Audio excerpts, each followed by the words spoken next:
China ang punot dulo ng nagpapatuloy na tensyon at girian sa West Philippine Sea. Ito ang matapang na pahayag ni Defense Secretary Gilbert Teodoro. Ayon pa kay Teodoro, ang kanilang paulit-ulit na pambubuli ang siya ring nagiging dahilan kung bakit pumapanag ang Pilipinas. Narito ang ulat ni Edniel Parosa.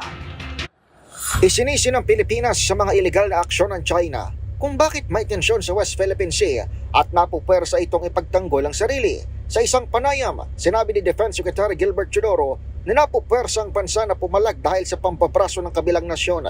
Kabilang umano rito ang pilit na pagbago ng naturang bansa sa naratibong itinakda na ng 2016 Arbitral Award.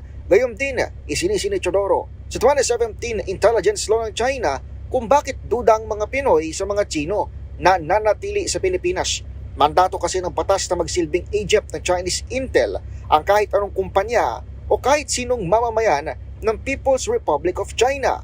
Bago ang pahayag na ito ng DND chief, muling nanawagan ng Chinese government na alisin na ang Typhoon MRC missile ng Amerika na inilipat sa hindi na binanggit na lokasyon sa bansa. Nauna nang iginiip ng sandatahang lakas na walang karapatan ng kahit anong bayan na sitahin kung paano magpalakas ng depensa ang kapuluan. Para sa MBC TV Network News, ito si Edniel Parosa ng DZRH. Una sa Pilipinas, una sa Pilipino.